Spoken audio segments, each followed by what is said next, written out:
Oke, halo semuanya. Hari ini kita bakal bongkar satu rahasia besar soal belajar bahasa Inggris. Dan dengerin ya, jawabannya itu bukan aplikasi canggih atau kursus yang mahal-mahal. Jadi, pantengin terus ya. Kalian pernah nggak sih ngeliatin layar HP yang isinya udah penuh sama aplikasi belajar bahasa, tapi kok rasanya bahasa Inggris gitu-gitu aja? Nah, kalau pernah tenang, kamu nggak sendirian. Ini masalah yang umum banget dan sekarang kita bakal cari tahu kenapa. Oke, kita masuk bagian satu. Apa sih tantangan yang sebenarnya?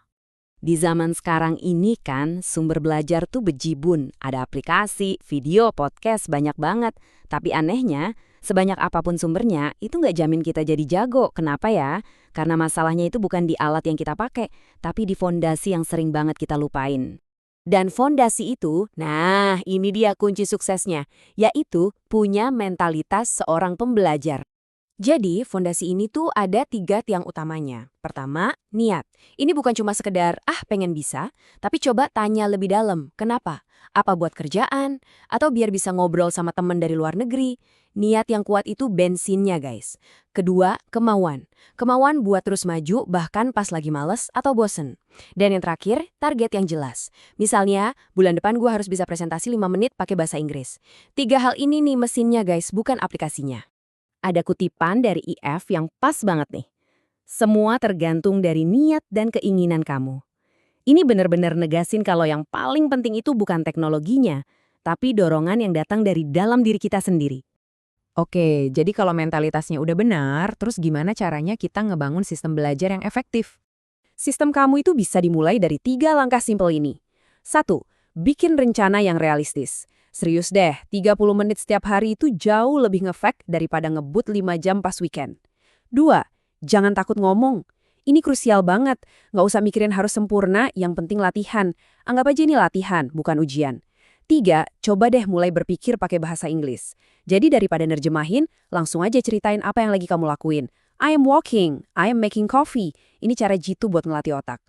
Ada salah satu teknik yang ampuh banget buat percepatan. Namanya metode imersi. Gampangnya kamu seolah-olah menceburkan diri ke dalam lingkungan bahasa Inggris. Jadi, otak kamu tuh terbiasa secara alami, tanpa ngerasa lagi belajar. Dan kerennya, kamu nggak perlu pindah ke luar negeri buat ngelakuin ini. Cukup ubah aja dunia di sekitar kamu. Ganti bahasa HP ke bahasa Inggris. Nonton film pakai subtitle bahasa Inggris, bukan Indonesia. Dengerin podcast pas di jalan. Bahkan, hal sepele kayak nempelin stiker door di pintu, itu udah termasuk langkah imersi loh. Teknik keren lainnya itu namanya shadowing. Sesuai namanya, kamu jadi kayak bayangan dari seorang native speaker. Jadi kamu setel audio, terus langsung ikutin apa yang dia bilang, kata per kata. Coba tiru intonasi sama iramanya persis. Manfaatnya, wah luar biasa.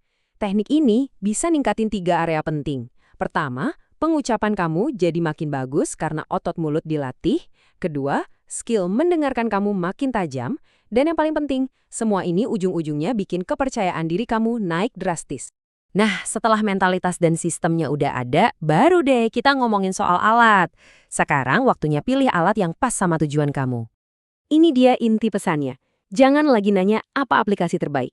Ganti pertanyaannya jadi, target gue apa? Dan aplikasi mana yang paling cocok buat target itu. Jadi, alatnya yang ngikutin tujuan, bukan sebaliknya. Nih, biar gampang, ini petanya. Kamu mau fokus di berbicara? Coba cari temen di HelloTalk atau latihan sama ChatGPT Voice. Buat ngelatih pendengaran, dengerin aja podcast BBC atau pakai aplikasi Cake. Pengen jago menulis? Grammarly itu jawabannya. Dan buat nambah kosakata sambil main-main, ada Duolingo atau Memrise. Pilih sesuai kebutuhan kamu ya. Oke, semua teorinya udah kita bahas. Sekarang kita sampai di bagian paling penting, langkah pertama kamu. Kalau kamu cuma bisa ingat satu hal dari penjelasan ini, ingat yang ini aja ya. Rahasianya itu simple. Mulai dari tujuan kamu, baru pilih alatnya. Jangan mulai dari download banyak aplikasi, tapi nggak punya arah yang jelas. Jadi, aku mau kasih kamu satu pertanyaan. Bukan buat besok atau minggu depan, tapi buat hari ini. Apa satu target super kecil yang mau kamu tetapkan? Mungkin dengerin satu podcast pendek? Atau belajar 3 kata baru? Apapun itu, lakuin sekarang. Itulah langkah pertama kamu yang sebenarnya.